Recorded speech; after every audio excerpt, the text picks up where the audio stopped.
Baiklah, Bismillahirrahmanirrahim. Assalamualaikum warahmatullahi wabarakatuh.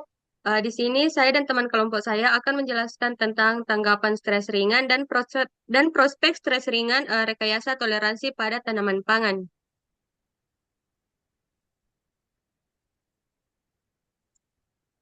Dan adapun anggota kelompok kami yang pertama itu Ebi binti Yohanes, Nurul Fadila Muda, Janela PN, dan saya sendiri Reski Amila Putri. Baiklah, langsung saja saya persilahkan kepada pemateri pertama. Baik, terima kasih atas kesempatan yang diberikan kepada saya. Di sini saya akan menyiapkan pendahuluan di mana cahaya itu merupakan salah satu faktor lingkungan.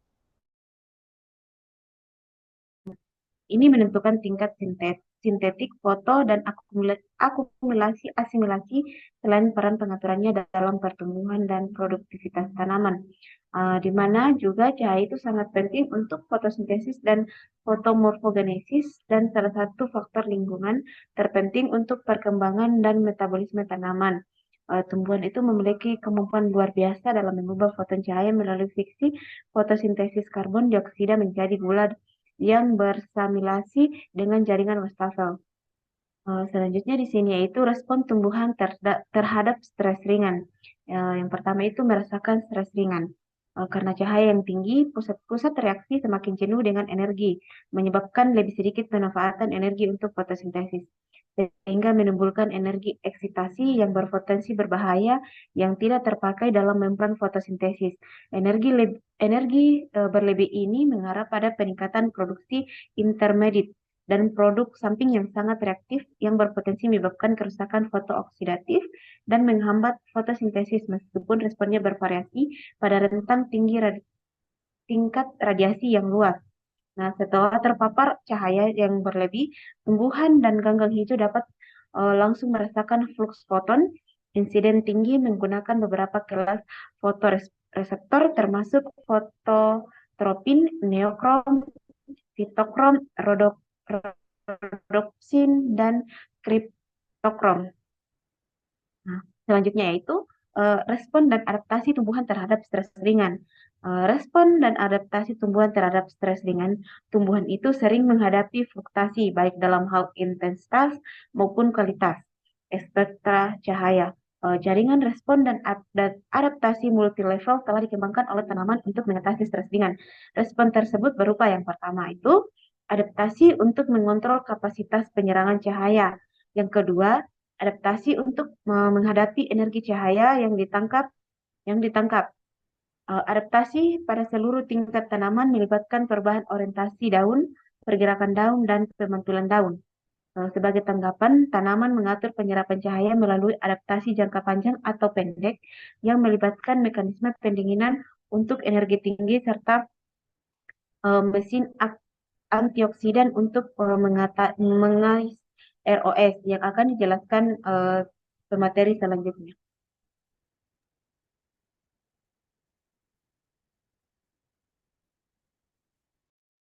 Baiklah, saya persilakan kepada pemateri selanjutnya. Baik, terima kasih atas kesempatan yang diberikan. Selanjutnya saya akan menjelaskan mengenai gambar yang terdapat di slide, yaitu respon tanaman terhadap lingkungan dengan cahaya berlebih dan cahaya redup. Di mana pada gambar di samping terdapat proses aklimatisasi cahaya yang telah ditandai dengan kompleks permanen cahaya non-photochemical quenching atau NPQ yang dimediasi protein terkait stres disertai dengan perubahan profil protein tilakoid, di mana penghindaran kloroplas terbukti dalam kondisi cahaya tinggi, di mana pigmen berpindah dari permukaan sel ke dinding samping sel. Pergerakan ini mengurangi jumlah cahaya yang diserap sehingga menyebabkan lebih sedikit fotodamage. Setelah terpapar cahaya biru, lokalisasi dan translokalisasi fototropin terlibat dalam respon penghindaran, di mana cahaya berlebih ini yang terserap bertanggung jawab untuk mengurangi laju transfer elektron fotosintesis yang mengakibatkan inaktivasi fotosistem 2 yang dikenal sebagai photoinhibition, di mana insiden pemungkas dari photoinhibition ini mewakili kejadian ROS berlebih yang menghambat pusat reaksi fotokimia fotosistem 2. Pemulihan dari fotosistem 2 yang tidak aktif dicapai dengan degradasi dan penghilangan protein D1 dari fotosistem 2 yang rusak. Pada gambar juga untuk menghindari efek berbahaya dari photoinhibition, tumbuhan telah mengembangkan mekanisme fotoprotektif termasuk disipasi energi cahaya yang diserap dalam bentuk panas, pengaturan aliran elektron siklik di sekitar fotosistem 1, dan aktivasi terkontrol dari siklus Santopi 2 dan jalur antioksidan untuk menghasilkan ROS. Next.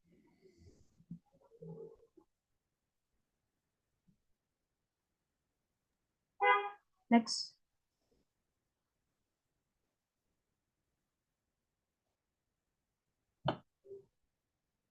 Slide selanjutnya.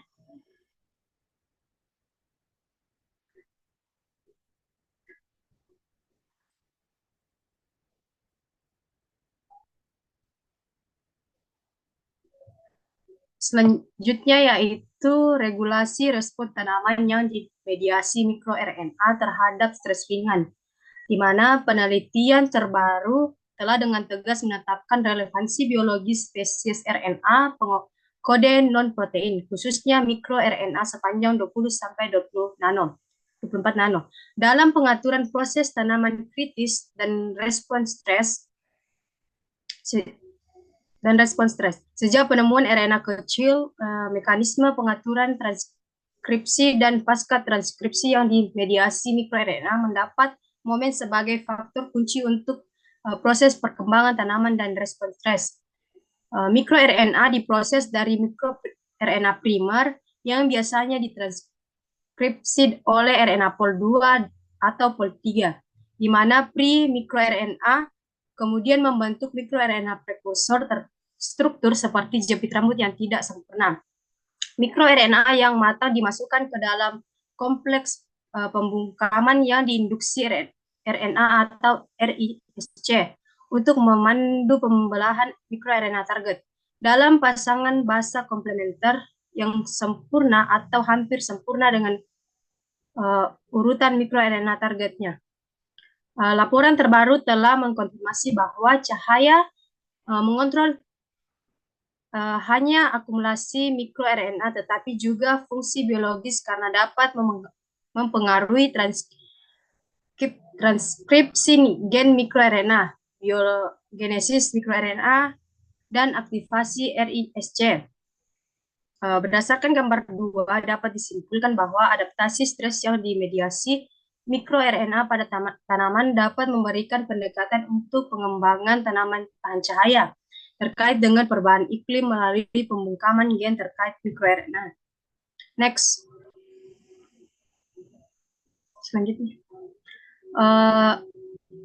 Berikut ini merupakan daftar ringkasan mikroRNA respon terhadap cahaya tinggi, radiasi UV dan gamma. Selain radiasi UV, sinar elektromagnetik gamma juga dianggap berpotensi berbahaya karena memiliki kemampuan untuk menembus sel hidup. Radiasi gamma dosis rendah atau tinggi berbahaya bagi pertumbuhan dan perkembangan fisiologi tanaman. Identifikasi target dari gen-gen yang terdapat pada tabel ini mengkonfirmasikan bahwa perannya yang beragam sebagai pengangkut serta gen yang terlibat dalam pertahanan atau stres. Sekian dari saya kembalikan ke moderator. Baiklah, terima kasih.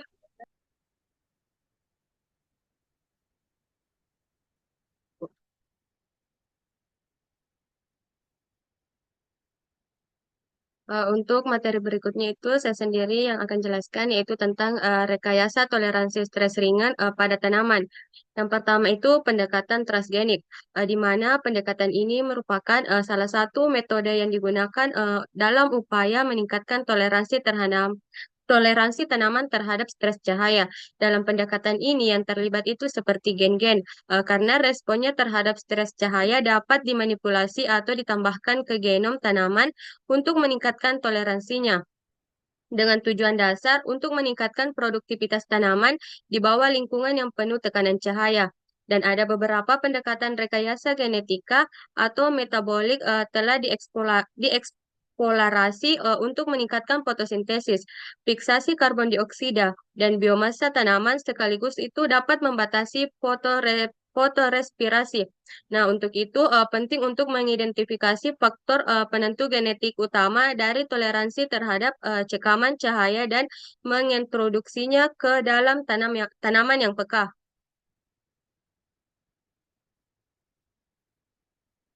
Dan secara eksperimental itu membuktikan bahwa peran glycinebetain dalam melindungi sel tanaman dari cahaya berintensitas tinggi dan gen CODA yang mengkode kolin oksidase yang mengubah kolin menjadi glycinebetain ditransformasikan pada Arabidopsis thaliana dan tanaman Arabidopsis transgenik mensintesis glycinebetain tetapi tidak ada perubahan yang diamati pada lipid membran atau tingkat hidrogen peroksida.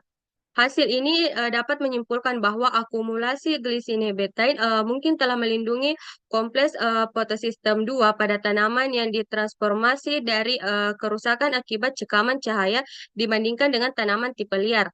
Namun, mekanisme molekuler dari toleransi terhadap cekaman cahaya masih belum jelas dan akan membahas berbagai alat yang pendekatannya ampuh untuk meningkatkan kemampuan fotosintesis tanaman demi produktivitas tanaman yang lebih baik dan toleransi terhadap stres.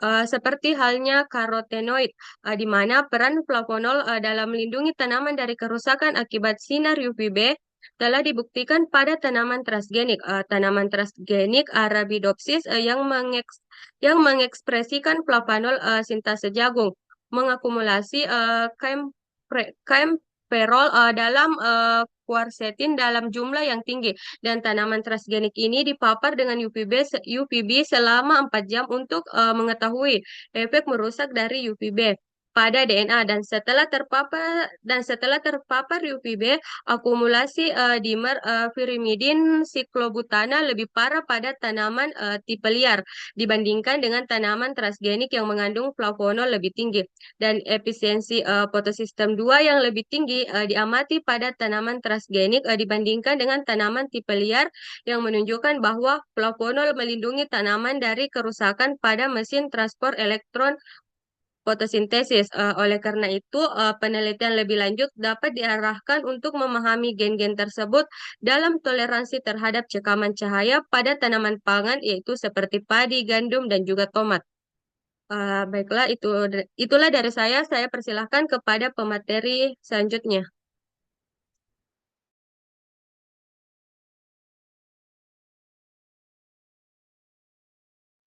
Baik, terima kasih atas kesempatan yang diberikan. Di sini saya akan memaparkan tentang water rocket, di mana dilakukan identifikasi penanda molekuler yang terkait dengan berbagai sifat agronomi penting yang telah menjadi alat penting dalam pemulihan tanaman untuk pemilihan genotip yang tahan terhadap stres. Keterkaitan antara data sifat kuantitatif dan alel penanda memungkinkan identifikasi faktor genetik penting yang mendasari sifat yang dapat diamati. Namun, dasar genetik dari toleransi cahaya rendah atau LL dan toleransi cahaya tinggi pada beberapa tanaman budidaya masih belum jelas. Untuk salah satu contoh yaitu gandum atau Triticum aestivum L merupakan salah satu sumber makanan yang terbesar di dunia, di mana hasil panennya sangat dipengaruhi oleh fotooksidasi yang diinduksi cahaya tinggi atau HLIP yang menyebabkan penuaan daun prematur. Oleh karena itu, penting untuk memahami kontrol genetik toleransi HLIP pada gandum, di mana dengan mengembangkan populasi double haploid yang terdiri dari 148 garis keturunan dari induk betina Hansuang 10 dengan daun hijau muda dan lumai 14 atau induk jantan dengan daun hijau gelap. Next.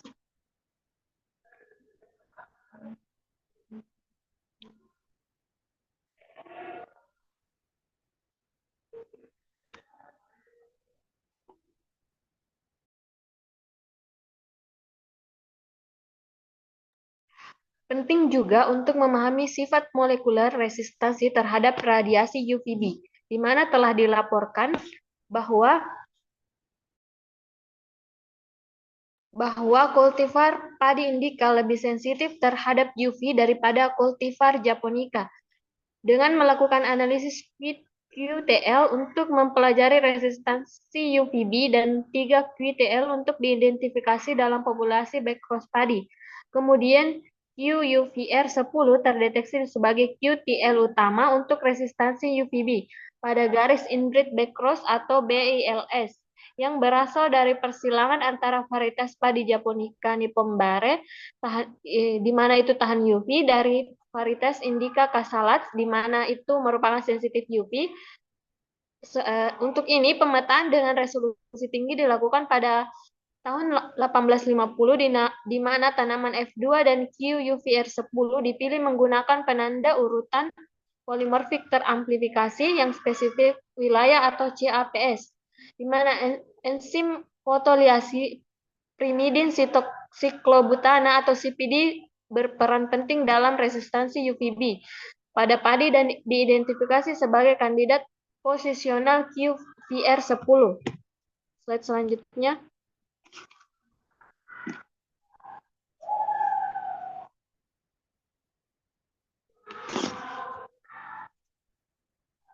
Untuk ini, populasi garis inbreed rekombinan atau RIL dikembangkan dari persilangan antara genotip mentimun Eropa dan Q-Peng untuk toleransi L, di mana populasi dievaluasi menggunakan peningkatan luas daun sebagai indeks evaluasi, di mana 5 QTL yaitu LA1, LA2, LA3, LA4, dan LA5 terdeteksi dengan metode pemetaan interval menggunakan 2, 3, 4 penanda. Sejauh ini, hanya sedikit studi tentang penanda molekular dan QTL terkait toleransi LL yang telah dilakukan, di mana QTL yang diidentifikasi dalam studi ini dapat digunakan untuk mengidentifikasi pemilihan galur jagung yang sensitif dan tahan terhadap stres cahaya. Misalnya PH4, PEH4A, dan PDTTIB terdeteksi dalam cahaya penuh dan perlakuan penyekatan. Oleh karena itu, QTL ini dapat digunakan untuk memilih hibrida elit dengan toleransi tinggi terhadap penyekatan dan kerapatan tanaman yang tinggi. Di sisi lain, QPH10 dan QDTSLA yang hanya terdeteksi dalam penyekatan dapat digunakan untuk memilih galur inbred yang tidak sensitif pada jagung dengan menggunakan metode seleksi berbantuan penanda. Sekian dari saya kembalikan ke moderator. Baiklah, terima kasih. Itulah hasil presentasi dari kelompok kami. Kurang dan lebihnya mohon dimaafkan. Wassalamualaikum warahmatullahi wabarakatuh.